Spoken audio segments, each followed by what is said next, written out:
Welcome to Beyond the Billboard, the podcast that takes you behind the scenes of out-of-home advertising. I'm Greg Wise, and I've spent years helping brands navigate the world of marketing and media planning. And I'm Charlie Riley. I've spent 2 decades leading marketing teams who've pondered the same question about out-of-home. If you're a growth-focused marketer looking for data-driven ways to stand out, you're in the right place. Let's get started. Hi, welcome back to another edition of Beyond the Billboard, powered by OneScreen. I'm Charlie Riley, head of marketing for OneScreen, here with my co-host, Greg Wise, the co-founder and chief commercial officer of OneScreen. And we're joined by an awesome guest, Jason Keath. He got a couple titles, actually, an author that we're going to get into, definitely with the topic of creativity. We're going to jump into that. But what started as a series of events and conferences now turned into the agency he co-founded, Social Fresh. Welcome to the podcast. Welcome to having a little bit of conversation about marketing, and we're excited to talk to you. Yeah, thanks for having me. I'm excited to get into it. We definitely want to hear about how you transitioned from conferences to an agency, but you're the author of More Bad Ideas, and I was checking out your reviews, great reviews on Amazon. We can share a link to that and the notes in here, but I thought your framework of this was interesting. You said bad ideas are the shortcut to creativity. Can you explain that, especially from a marketing perspective? I think a lot of listeners are going to be interested in that perspective. Yeah, I mean, the core of my premise is we don't teach creativity, and a lot of creativity is weird or natural or hard to repeat, at least as a default place in our head.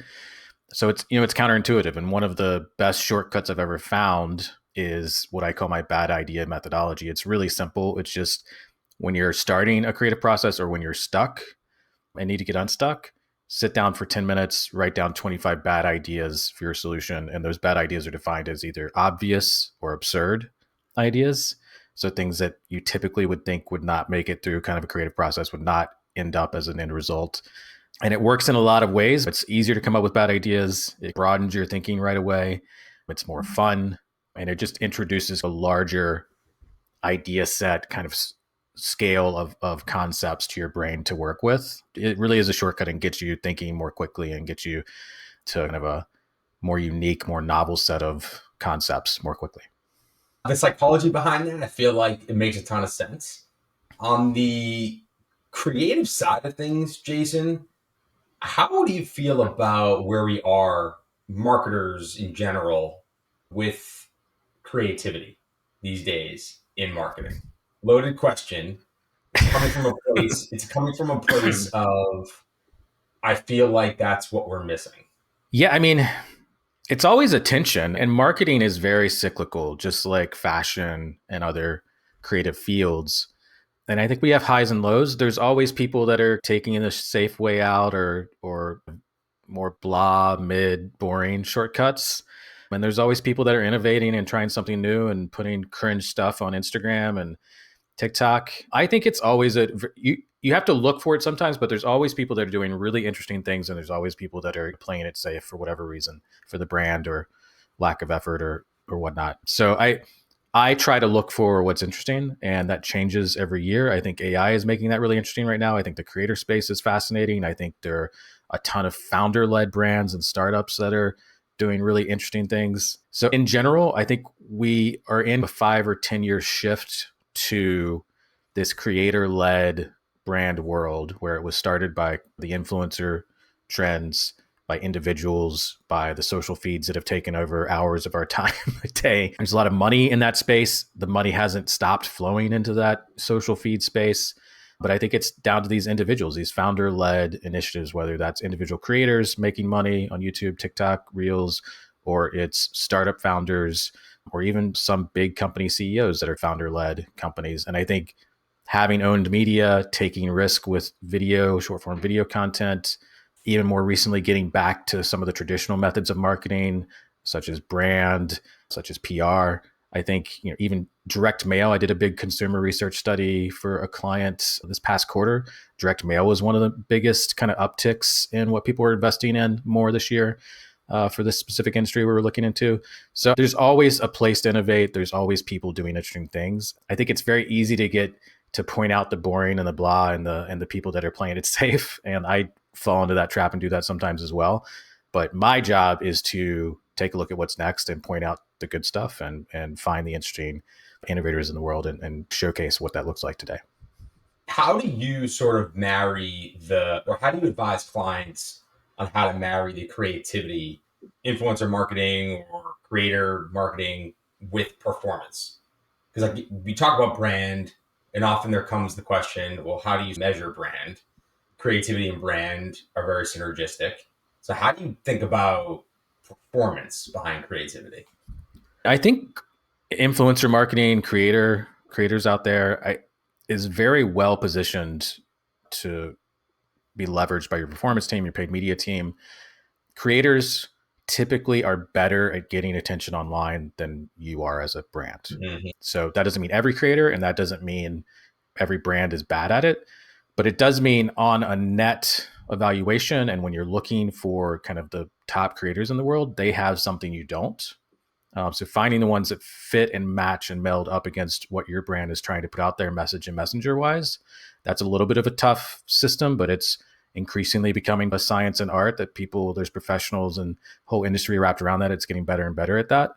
And creators are getting better and better and better at working with brands. So I think if you're not already in that space, if you're not already testing or piloting some type of influencer program, the prices are really good right now compared to, the duopoly of Google and Meta. The creative is really strong. And I think looking to test there, even on a small budget, is very important, even if it's like nano micro influencers, like the smallest you can find, just to start getting your feet wet and learning what that system looks like and learning how it could work for you. When we do paid media for clients, what we typically do is start with message. We do static ads to test message and get some insights there. We usually start with research as well. But on the creative side, we start with static messages. And then we take those messages to video. And that usually means some of that video content is influencer creator built, even if it's on the creator side where they don't necessarily have a huge reach, but they're really good at building videos. And we're just leveraging that as an ad. And that's a very easy system. There's whole agencies built around that system. There's marketplaces built around that system. And again, I think it's probably a shortcut to find strong creative that you typically would not be able to build internally without top level, larger team talent. Do you want to run your own account-based marketing program, but you're feeling overwhelmed by complex jargon, expensive tech stacks, and unclear strategies? Scrappy ABM Podcast offers proven strategies and actionable plays that you can use to get started with quick wins. Learn at your own pace, simplify ABM to start seeing real results. Visit Scrappy ABM Podcasts or tune into the Scrappy ABM Show wherever you listen to podcasts. Jason, how do you think about our creativity when it comes to some of those other channels? Like you referenced direct mail. We work with brands all the time to execute out-of-home strategies that tie into, like you said, the I can't even say that word, of Meta and Google. Yeah. How do you think about creativity in other channels? Like if it's not an influencer campaign like that, but how, like in the real world to stand out, how do you advise clients on that? Yes. First, we're audience-centered strategy agency first. So we start with research and strategy. That could be audience, competitor, platform research. That's like our founding skill set of what we started with. And when I can get a client to invest in that research, it impacts creative across everything you do. At the lowest level, you should take the messaging. You should always start testing messaging, like which messages break through, get clicked on, convert, and take those messages to every channel you have and test them there. Not every message works in every channel, but more often than not, the messaging you perfect on social is just richer. You learn a lot more quickly, especially on social ads. And that can influence what you put in direct mail, what you put in out of home, what you put on your website, brand messaging everywhere. So I think the iterative process of learning through social ads is very useful in scaling out the potential of what your messaging can look like across the board. So I think that's very important.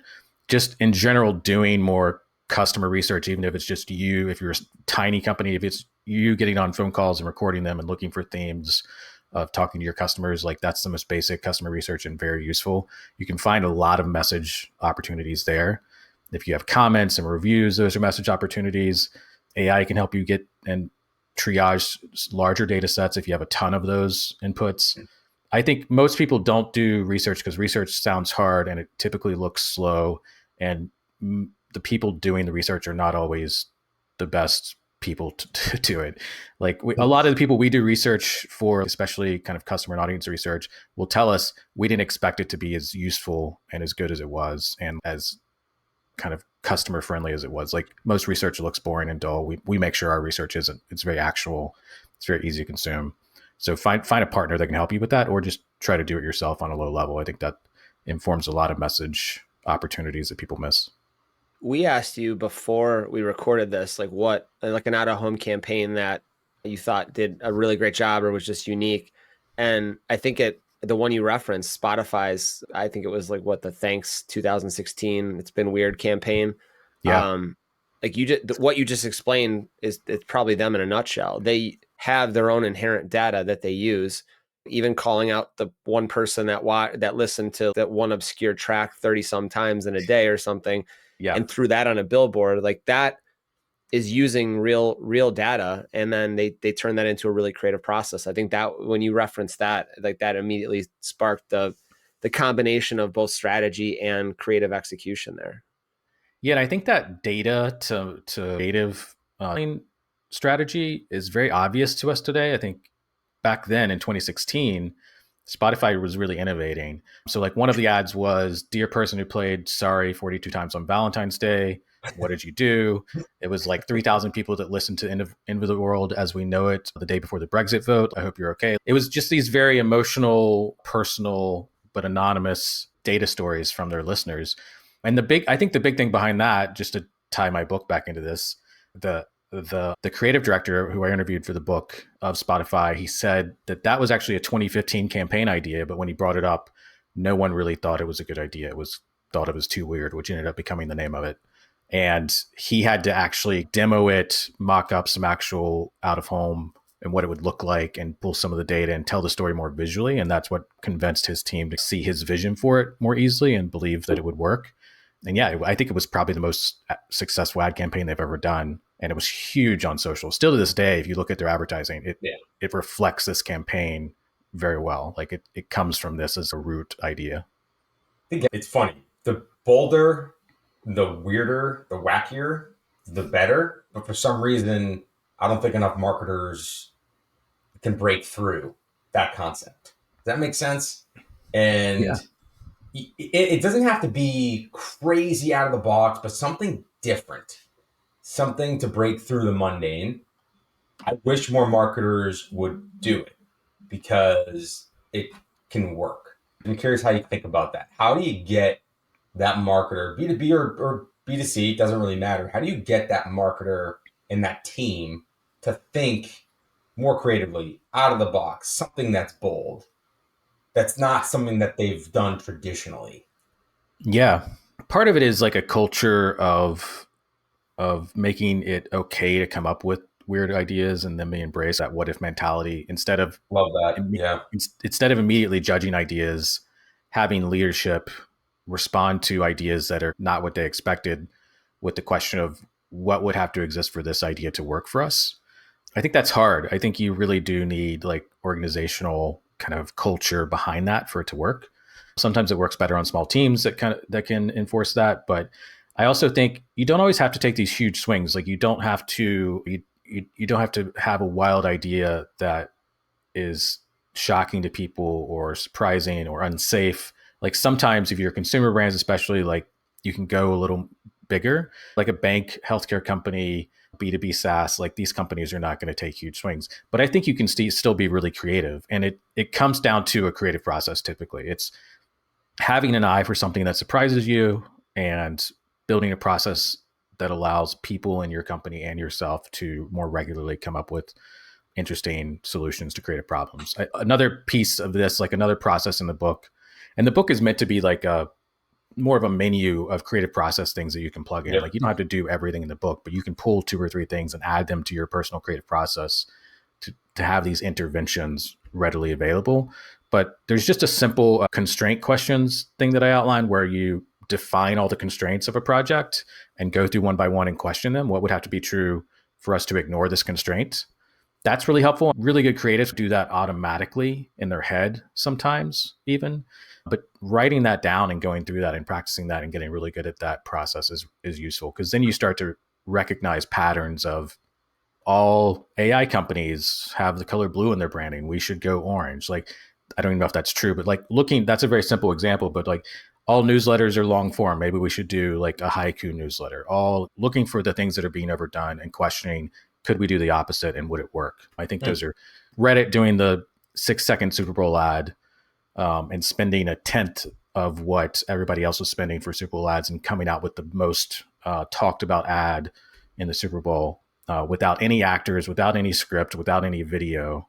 Like they questioned a ton of constraints there and put it together in a week and a half. And that's a story from the book too. But you don't have to be Red Bull. You don't have to be a beer brand or a CPG, but look for your peers and your industry and how you can stand out in that space. That's the most important thing. Out of curiosity, just switching gears, because I think everything you said makes a ton of sense. But I want our viewers to learn, or listeners to learn more about you guys and how you've evolved to get to the place that you're at right now with the perspective that you have. In Social Fresh, the model, right, started as really a conference first company. And the first conference that you mentioned was in 2008. Talk to us a little bit about that evolution from then to now. Yeah, so I come from the agency world. I was a creative, and then I became this lead social person at every agency I was at, and more of a strategy person. Went out on my own and was working with a lot of brands on strategy, on social, but I realized very quickly there was a trust gap there. And I happened to have run a lot of events in my young career at the time.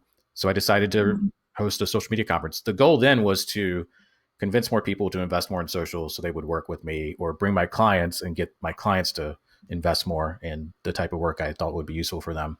But the conference was honestly more fun and more successful than the consulting work I was doing.